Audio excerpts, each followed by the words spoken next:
Alright, so I'm tired of seeing these people in this game that don't even know what they're doing. So I'm gonna give y'all the basics of how to play this game because this is just annoying me at this point.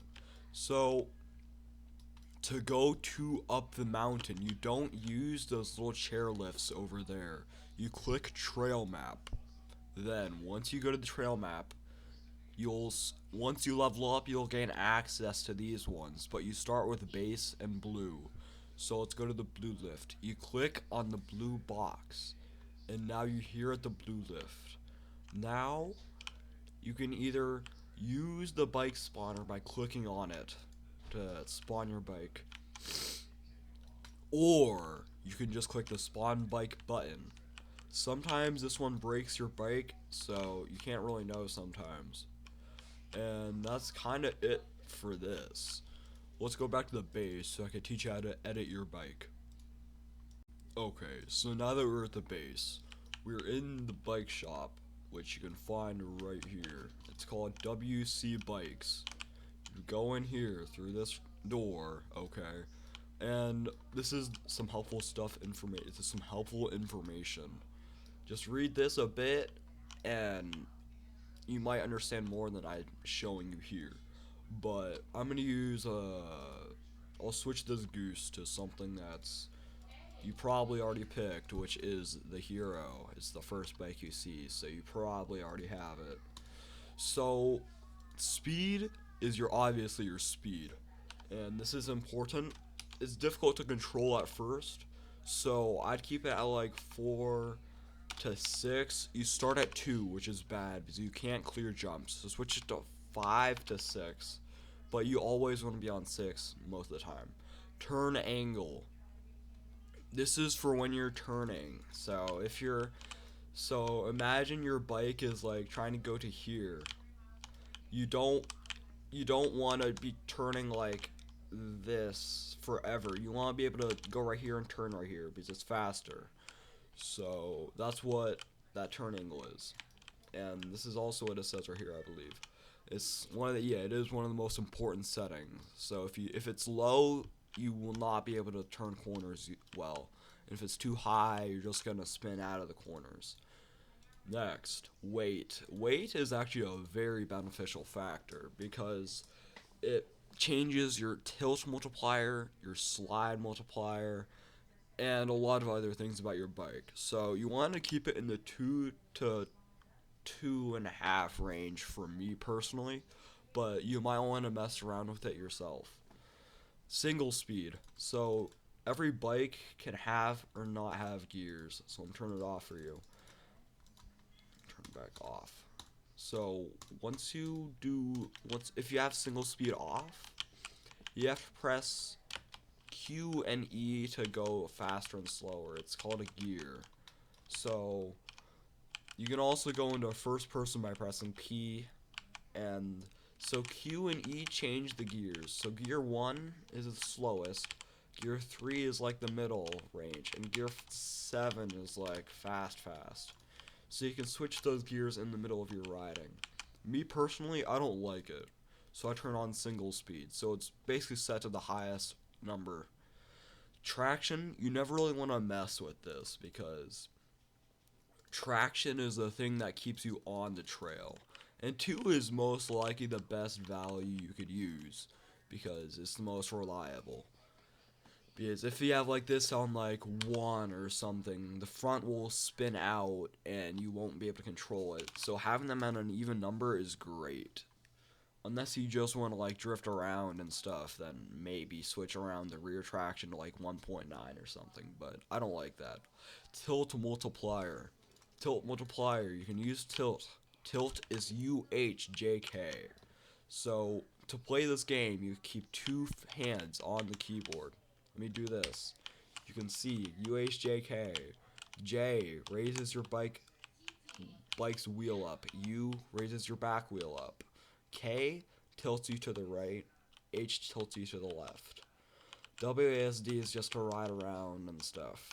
And then these combine together to make this biking system they've created. This is Park Devs have created. So tilting's really important because if you don't utilize it, you won't be able to do any trails above like green.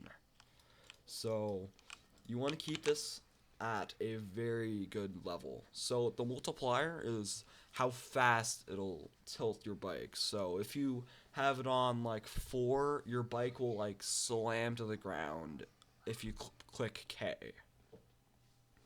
So if you have it on 2, it might be like 2 times faster or something.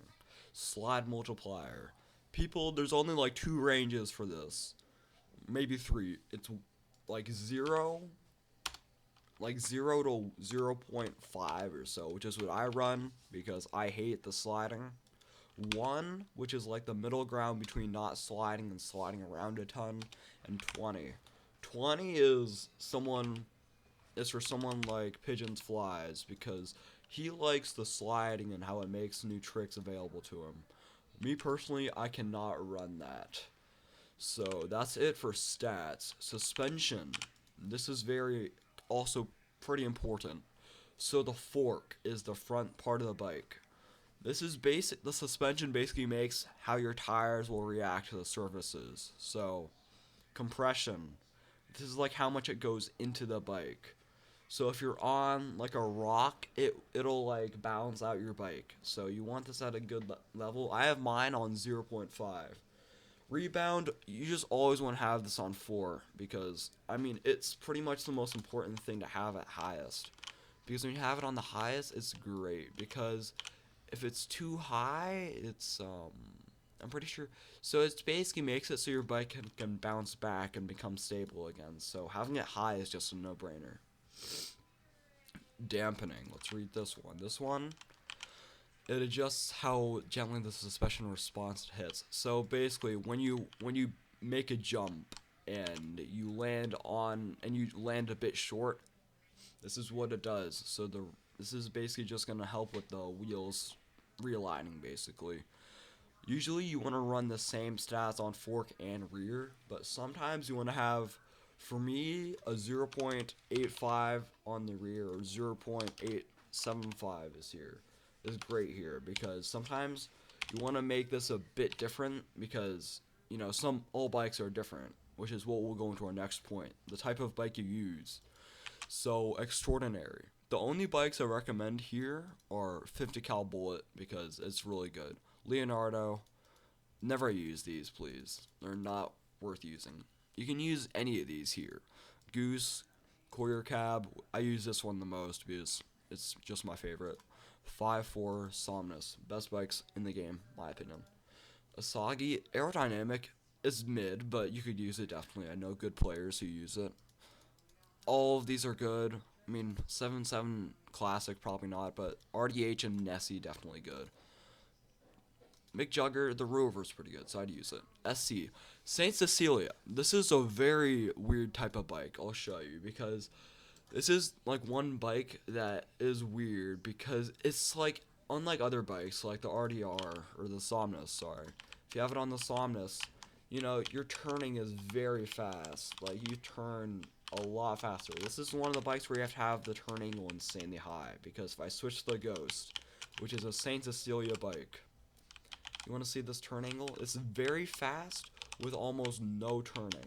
So, be careful of that.